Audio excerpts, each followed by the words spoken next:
Also with us here tonight is someone who's been watching Trump's finances very closely, Forbes senior editor Dan Alexander. And Dan, it's great to have you because the other aspect of this is how Trump pays for this. And, he's claimed in depositions previously that his stockpile of cash, he said substantially in excess of $400 million. But based on what your analysis has been and your reporting, can he pay this? He can pay this. He right now does have about $400 million of liquid assets. And so, sure, $83 million would hurt, but yeah, he could pay it. Now, where it gets tricky is when you start adding in the other potential penalties that he could have to pay, and then he could all of a sudden find himself in a real cash crunch. Okay, so the other one that you're referencing there is, we're waiting on the New York civil case here where he's already been found liable for fraud. They're just judging to see what the price of that essentially would be. Can he pay? That is the question underneath every other question. On January 26, 2024, a Manhattan jury ordered Donald Trump to pay E. Jean Carroll $83.3 million in damages for defaming her after she had accused him of sexual assault. The verdict came 3 weeks after the civil fraud trial in New York had concluded, a trial in which the Attorney General was seeking $370 million. Two massive financial judgments falling within weeks of each other against a man whose entire public identity for 50 years had been built on the premise that he was extraordinarily, almost incomprehensibly wealthy.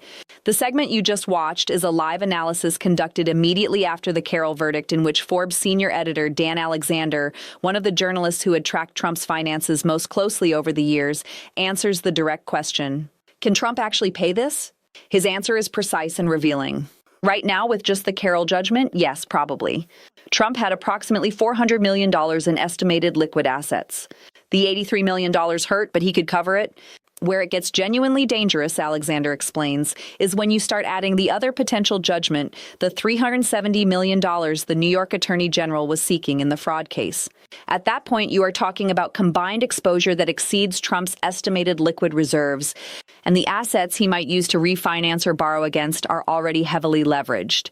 Here's the full story of what the Carroll defamation verdict was and how the damages were calculated, what Trump's actual financial picture looked like at the time of the verdicts based on reporting by Forbes and other outlets, why the combination of the Carroll judgment and the pending fraud judgment created a genuine liquidity crisis rather than just a large bill, what the cash crunch of early 2024 actually produced in terms of Trump's options and actions, what ultimately happened to both judgments on appeal, and what the entire episode revealed about the relationship between Trump's claimed wealth and his actual financial flexibility. So if that does happen, and we don't know, but if that does happen, paired with the $83 million, how much of Trump's net worth would be affected by that? Well, about a fifth of his net worth, but more importantly, that's more cash than he has. So all of a sudden, he's going to have to refinance something, sell something. And when you look across his portfolio, many of the assets that are easy to borrow against, he's already borrowed money against. And so there's not a ton left that he can easily go to a bank, particularly with the credit issues that he's had in the past, and say, hey, can you just give me $100 million here, $100 million there to sort some things out? Remember, banks at this point are wary of Donald Trump, and so it's going to be tricky and delicate for him to figure this out. He has, however, in the past, time after time, figured different ways to slip out of cash crunches, and so we'll see if he's able to do it again if he does face. Let me explain what the Carroll defamation verdict was and how the $83.3 million in damages was calculated, because the size of the verdict, and especially the $65 million in punitive damages, requires explanation. E. Jean Carroll, a former advice columnist for Elle magazine, had accused Trump of sexually assaulting her in a Bergdorf Goodman dressing room in the mid-1990s. In May 2023, a jury in a federal civil case found that Trump had sexually abused Carroll and had defamed her by denying the abuse. That jury awarded Carroll $5 million, $2 million for battery, and $3 million for defamation. Carroll's lawyers then pursued a second defamation trial focused specifically on Trump's continued public statements denying the assault after the first verdict, statements they argued had caused additional reputational and emotional harm to Carroll. The January 2024 jury awarded Carroll $83.3 million in that second trial.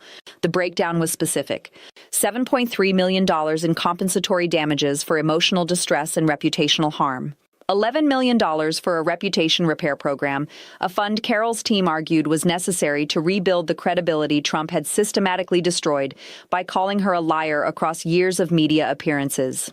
And $65 million in punitive damages designed not to compensate Carroll, but to punish Trump and deter future similar conduct. The $65 million punitive damages figure was the number that generated the most immediate commentary. It was large relative to Carroll's documented losses. The jury's instruction on punitive damages required them to consider Trump's wealth. The more wealthy the defendant, the larger the punitive award needs to be to actually deter. And the jury clearly factored that in. The Carroll $83.3 million verdict broke down as $7.3 million in compensatory damages, $11 million for a reputation repair program, and $65 million in punitive damages. The last figure specifically calibrated to Trump's wealth to ensure the award was large enough to actually deter future defamation rather than be absorbed as a cost of doing business. Is a $65 million punitive damages award in a defamation case, the legal system functioning as designed, using punishment calibrated to a defendant's wealth to create real deterrence, or an example of a jury using punitive damages as a political statement rather than a proportionate deterrent? Let me explain what Trump's actual financial picture looked like at the time of the verdicts, because the gap between Trump's claimed net worth and his actual liquid assets was the central question the judgments forced into public view. Trump had claimed in the financial statements that were the subject of the fraud trial a net worth ranging from $4 billion to $10 billion depending on the year. Forbes, which had tracked Trump's wealth for decades, estimated his net worth at approximately $2.6 billion in September 2023. The Bloomberg Billionaires Index put it at approximately $3.1 billion. Both figures were substantially lower than Trump's self-reported numbers, consistent with the Attorney General's fraud case, which alleged the self-reported figures were systematically inflated. But net worth and liquid assets are entirely different measures. A person can have a net worth of $3 billion and virtually no liquid cash if their wealth is concentrated in real estate, golf courses, and other illiquid assets. Dan Alexander's analysis for Forbes estimated that Trump had approximately $400 million in liquid or semi-liquid assets at the time of the Carroll verdict. A significant sum, but one that the combination of the Carroll judgment and the pending fraud judgment would strain severely. The specific structure of Trump's asset portfolio made the situation worse. His most valuable properties, Trump Tower, Mar-a-Lago, his golf clubs, were already heavily mortgaged. He had borrowed against them extensively in prior years. The ability to use those properties as collateral for new borrowing, which would be the natural response to a cash crunch, was limited by the existing debt loads and by the reputational damage that came with being a defendant in a massive fraud case. Lenders who had voluntarily done business with Trump in prior years were more cautious after the fraud trial. Forbes estimated Trump's liquid assets at approximately $400 million at the time of the Carroll verdict, against a net worth of $2.6 billion concentrated in illiquid real estate and golf properties that were already heavily mortgaged. The combination of the Carroll judgment and the pending fraud judgment would bring the total potential obligation within range of consuming his entire estimated liquid reserve. Is a former president whose claimed net worth ranged from $4 billion to $10 billion in his own financial statements, but whose actual liquid assets were estimated at $400 million by independent financial journalists, someone who was genuinely wealthy, or someone who had successfully maintained the appearance of extraordinary wealth while holding a much more constrained actual financial position? Let me explain why the combination of the Carroll judgment and the pending fraud judgment created a genuine liquidity crisis, because Alexander's analysis in this segment is forward-looking. He is describing what will happen when the two judgments stack, and the scenario he describes materialized exactly as he predicted within 6 weeks. When Judge Engoron issued his fraud verdict on February 16, 2024, 3 weeks after the Carroll verdict, the total Trump faced was approximately $454 million in the fraud case, plus $83.3 million to Carroll, totaling approximately $537 million. To appeal both judgments and prevent Carroll and the Attorney General from immediately seizing his assets, Trump needed to post bonds, typically 110% of the judgment amount, while the appeals were pending. That meant he needed to secure bonds totaling approximately $590 million. Trump's legal team told the courts in early March 2024 that they had approached approximately 30 surety companies and that none would provide a bond of that size, citing Trump's illiquid asset base and the difficulty of using real estate as collateral for a bond of that magnitude. They asked the appellate court for relief, either more time or a reduced bond requirement. The Attorney General announced she was prepared to seize assets, specifically mentioning 40 Wall Street if Trump did not post the required bond. The crisis resolved not through bank loans or asset sales, but through the DJT stock. Trump's social media company Truth Social went public through a SPAC merger on the NASDAQ in March 2024. On the first day of trading, the stock was valued at a level that gave Trump's approximately 57% stake a paper value of approximately $3.5 billion.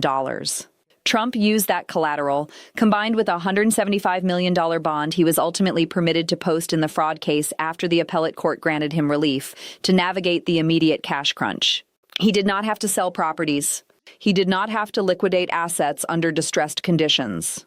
The combined Carroll and fraud judgments totaled approximately $537 million, requiring bonds of approximately $590 million to appeal.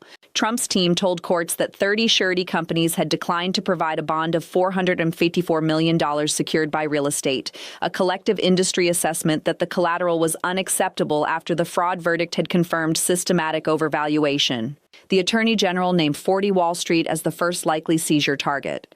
The DJT stock listing on March 26, 2024, gave Trump's stake a paper value of approximately $3.5 billion and provided the collateral basis for the reduced bond he was ultimately permitted to post. Is a financial crisis resolved by a stock market listing in which a social media company with modest revenues is valued at billions of dollars because of its political brand attachment a genuine demonstration of Trump's wealth, or a demonstration that market speculation can function as a financial lifeline in ways that have nothing to do with underlying business value? Let me explain what the cash crunch of early 2024 actually produced in terms of Trump's options and actions. Because the 6-week period between the Carroll verdict and the DJT stock listing was one of the most financially precarious moments of Trump's life, and the specific options his team explored and rejected reveal the actual state of his financial flexibility. Trump's legal team's first move after the fraud verdict was to ask the appellate court for a stay, a pause on the enforcement of the judgment while the appeal proceeded. The court initially declined to grant a full stay and demanded a bond.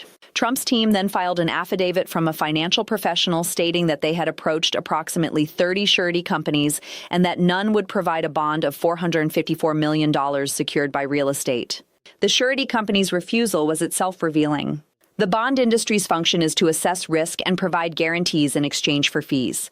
The industry's collective assessment after the fraud verdict, with Trump's real estate portfolio as the proposed collateral, was that the risk was unacceptable at the scale required. Companies that might have written a bond for Trump 5 years earlier were not willing to do so in early 2024, when his largest assets had been adjudicated as systematically overvalued by a New York court. The Attorney General's response was immediate and specific. Letitia James announced that if Trump did not post the required bond, her office would begin enforcement proceedings, and she named 40 Wall Street, the lower Manhattan skyscraper, whose facade had already been stripped of Trump's name, as the first likely target for seizure. The threat was not theoretical. James had enforcement authority. She was prepared to use it. The DJT stock listing resolved the immediate crisis in a way that no conventional financial instrument could have. On March 26, 2024, Trump Media and Technology Group, the parent company of Truth Social, began trading on the NASDAQ under the ticker DJT after completing its SPAC merger. The stock opened at a price that valued Trump's approximately 57% stake at roughly $3.5 billion in paper value.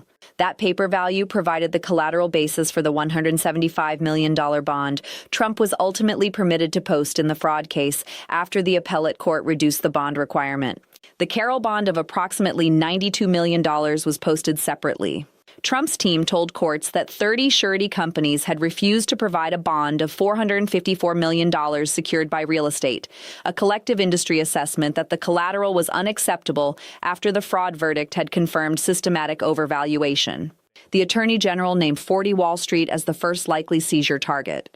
The DJT stock listing on March 26, 2024, gave Trump's stake a paper value of approximately $3.5 billion and provided the collateral basis for the reduced bond he was ultimately permitted to post. Is a financial crisis resolved by a stock market listing in which a social media company with modest revenues is valued at billions of dollars because of its political brand attachment a genuine demonstration of Trump's wealth, or a demonstration that market speculation can function as a financial lifeline in ways that have nothing to do with underlying business value? Let me explain what ultimately happened to both judgments on appeal, because the segment was broadcast at a moment when both verdicts were fresh and the appeals were theoretical, and the appellate outcomes differed significantly between the two cases. The Carroll $83.3 million verdict was upheld on appeal.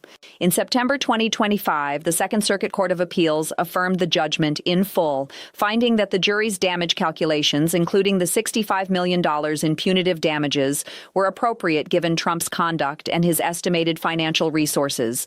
The court did not reduce the punitive damages figure. Trump had posted a bond while the appeal was pending. After the Second Circuit's ruling, he was required to pay Carroll the full amount plus interest. The fraud case had a different appellate outcome. The First Department of the New York Appellate Division upheld the fraud finding, confirming that Trump had committed persistent and systematic fraud, but found the $354.9 million disgorgement penalty excessive and unconstitutional as applied. It remanded for recalculation of a smaller proportionate remedy. The $175 million bond Trump had posted in the fraud case was returned. The independent compliance monitor overseeing the Trump Organization's operations was preserved. The fraud was confirmed. The full penalty was eliminated. The divergence between the two appellate outcomes is instructive. A federal appellate court upheld the full $83.3 million Carroll award, while a state appellate court voided the $354.9 million fraud penalty on constitutional grounds, even though it affirmed the underlying fraud. The legal theory that supported the fraud penalty, disgorgement of improper gains from lending terms obtained through false statements, did not survive appellate scrutiny. The legal theory that supported the Carroll punitive damages, punishment calibrated to the defendant's wealth, did. The Carroll $83.3 million verdict was upheld in full by the Second Circuit in September 2025. The fraud case penalty of $354.9 million was voided by the state appellate court as excessive, with the $175 million bond returned to Trump, while the fraud finding itself was preserved. Two massive judgments, two different appellate outcomes, one defendant. Is a legal system that upholds an $83 million defamation award against a sitting president while eliminating a $354 million fraud penalty against the same person applying consistent legal principles, or revealing that the specific legal theory behind each penalty is more important than the magnitude of the underlying conduct? Let me explain what Dan Alexander's broader body of work on Trump's finances revealed. Because the Forbes senior editor's analysis in the segment is not his first or most significant contribution to understanding Trump's financial reality. It is part of a decade-long project of forensic financial journalism that produced findings consistently at odds with Trump's self-reported numbers. Alexander had been covering Trump's finances for Forbes since before the 2016 election. Forbes had been the primary external tracker of Trump's claimed net worth for decades. Trump had famously called Forbes editors to dispute their estimates, sometimes misrepresenting his holdings and assets in those conversations. Alexander and his colleagues documented over the years that Trump had systematically overstated his net worth to Forbes, providing inflated figures for properties and businesses in an apparent attempt to influence the magazine's rankings. The pattern Alexander documented for Forbes, Trump providing inflated numbers to external financial journalists, was structurally identical to the pattern the Attorney General documented in the fraud case, Trump providing inflated numbers to banks and insurers through the annual statements of financial condition. The difference was legal consequence. Providing inflated numbers to a financial journalist is not a crime. Providing them to banks and insurers to obtain lending terms and coverage you would not otherwise qualify for is fraud. Alexander's estimate at the time of the Carroll verdict, approximately $400 million in liquid assets, was based on years of forensic analysis of Trump's public financial disclosures, government ethics filings, property records, and reporting from people with knowledge of his finances. It was substantially lower than Trump's self-reported figures and substantially higher than the picture his legal team was painting to the courts when they were arguing they could not post bond. Forbes senior editor Dan Alexander had documented Trump's pattern of providing inflated net worth figures to journalists for years before the fraud case confirmed the same pattern with banks and insurers. His estimate of $400 million in liquid assets at the time of the Carroll verdict was based on forensic analysis of public records, substantially below Trump's self-reported figures and substantially above what his legal team claimed when seeking bond relief. Is the gap between a defendant's self-reported wealth and the liquid assets he can actually mobilize in a financial crisis the most revealing measure of whether claimed net worth reflects genuine financial strength or a carefully constructed public image? And here's the final frame. Can he pay? That is the question underneath every other question. Dan Alexander answered it precisely on January 26, 2024. Yes, right now the Carroll judgment alone, probably. But when you start adding the other potential judgment and when you start looking at what he would have to sell and who would lend to him, it gets tricky and delicate. Trump had in the past a talent for slipping out of cash crunches. Alexander said they would see if he could do it again. He did. The DJT stock listing in March 2024 was not a conventional financial solution. It was a paper valuation, a market's willingness to assign billions of dollars to a social media platform with modest revenues because of the political brand attached to it. Trump used that paper valuation as collateral to post the bonds to survive the immediate crisis and to avoid the asset seizures the Attorney General had threatened. By September 2025, the Carroll judgment had been upheld in full and paid. The fraud penalty had been eliminated on appeal, the bond returned, and the fraud itself confirmed. The businesses continued operating under an independent monitor. The man who had claimed a net worth of $10 billion in his financial statements a court had found to be fraudulent, had survived the largest financial legal reckoning any American former president had faced by using a stock market listing as his escape. The escape was real. Whether it was deserved depends on what you think the purpose of civil financial judgments is. Punishment, deterrence, or compensation.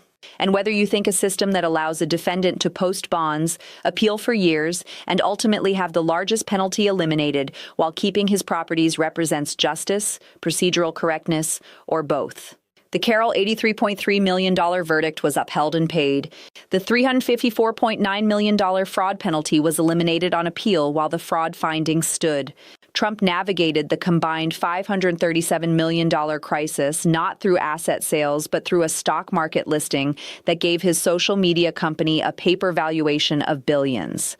Is a former president who was found guilty of systematic financial fraud and serial defamation, who survived a $500 million judgment crisis through a stock market listing, and who had the largest penalty eliminated on appeal, someone the legal system held accountable, or someone who proved that the system's procedural mechanisms are themselves an asset for defendants wealthy enough to use them?